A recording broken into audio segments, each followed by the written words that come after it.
Hello and welcome. I'm BluenoseLJ. This is Everton news on the 28th of October 2020. Lucas Digne's three-match ban for his sending off against Southampton has been reduced to a one-match ban by an independent commission after they deemed the red card to be excessive punishment. Now, while this is really good news for Everton, obviously Lucas Digne won't miss 3 games. He's only going to miss one, which is the Newcastle game at the weekend. He'll be back for the Manchester United game. This literally makes no sense to me whatsoever. If the red card is excessive punishment, then he shouldn't have been sent off. Now, a ban is for a sending off offence. So if he shouldn't have been sent off, there is no ban to serve. So while reducing it from 3 to 1 is obviously much better than a 3-match ban, there is no ban to serve for an excessive punishment red card because he shouldn't have been sent off. And so there should be no ban to serve. So I can't understand the 1-match ban at all.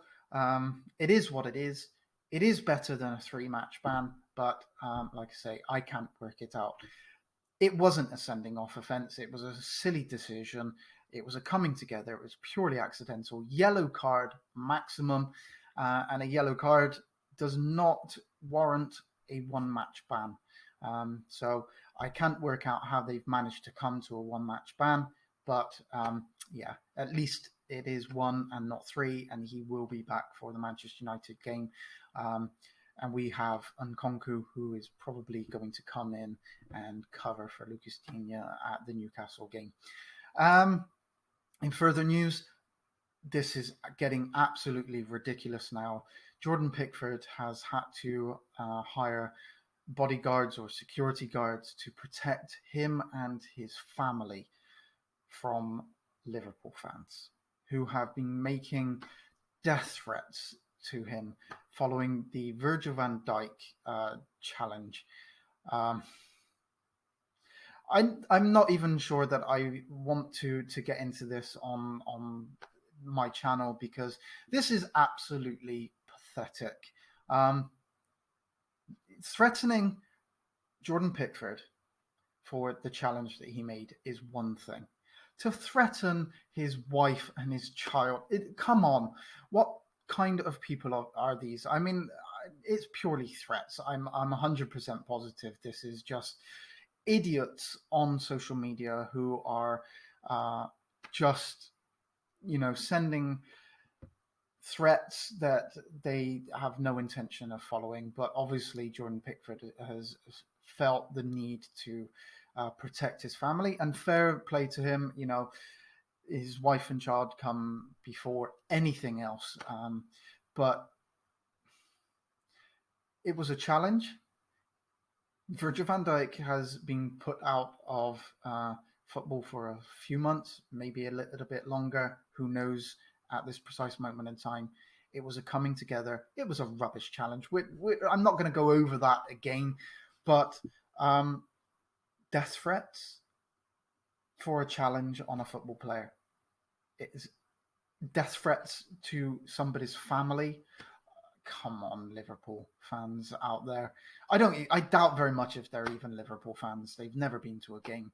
It's just idiots on social media jumping on the bandwagon of this outcry of, oh, poor Virgil van Dijk. Yeah, okay. But come on. This is sick. That's sick. And I don't blame Jordan Pickford for doing what he's done. He has to do to protect his family, but I doubt very, like I say, I doubt very much if there's anything real in the threats. But this is absolutely pathetic. I hope they catch the people that are responsible for this, and they actually get punished for it, because nobody deserves death threats. Nobody's family deserves death threats through a game of football. People get injured all the time in football. Remember the challenge by Son on Gomez that put him out of football for a long time, and that was a terrible challenge. But these things happen in football. People get injured. You have to carry on.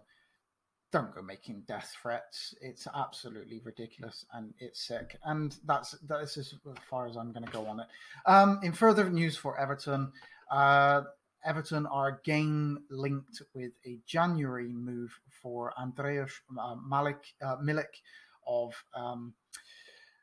Napoli. He's a Polish international. He's played 54 times for Poland, scoring 15 goals. He's played 271 times in total, scored 114 goals, 93 Serie A games with 38 goals for Napoli. So he has a decent scoring record, and the fee is somewhere around about 6.5 million. Now, we were linked with him in the summer, and I'm not sure exactly why we didn't end up signing him, especially after letting Moise Kean go on loan. And we didn't really have cover for Dominic Calvert-Lewin. So if we were really interested in him, I do think that we would have signed him in the summer window. But reports are that we are still interested in him, and it looks like that if we are going to sign him, it will be in January. We won't wait until next year. So yeah, there is a possibility that we may sign Milik in the January window. We'll see. I'm sure we'll be linked with a whole host of other people between now and January. We do need a striker. There's no question about it. With the Richarlison injury, the Richarlison ban.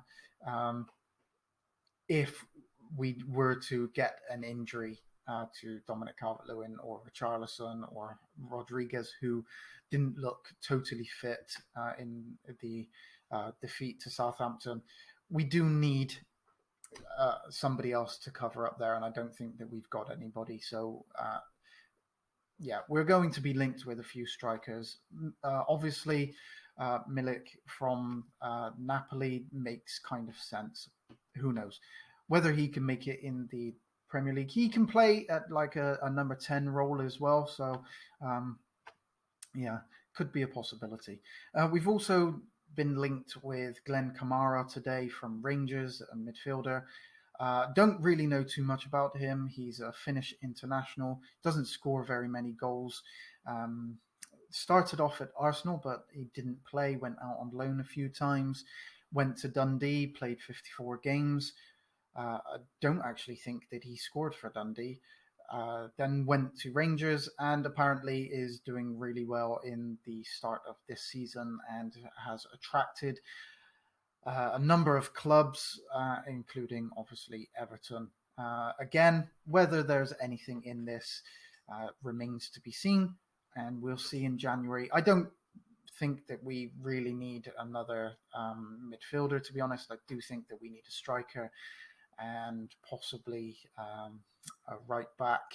And I do think that Carlo knows exactly where he wants to address. We are the fact is that with the bans and the injuries that we've had, we do look a little bit exposed in the squad. So I do think that Carlo will be bringing in a couple of players in January to strengthen the squad as a whole. And I'm sure we're going to be linked with everybody again, like we were in the summer. And Carlo will bring in the players that he wants to bring in, just as he did in the summer. Okay, that's it for the news for today. Thank you very much for watching. Please subscribe. The draw for the Everton shirt is taking place on the 1st of November. You have to be subscribed and you have to have commented on the prize video, which I will link to up here. Again, you have to subscribe and you have to comment on that video to be in with a chance of winning the first of 2 Everton shirts that I'm going to be giving away, and the first one is on the 1st of November. Thank you very much for watching, and please subscribe. I look forward to seeing you on my next video.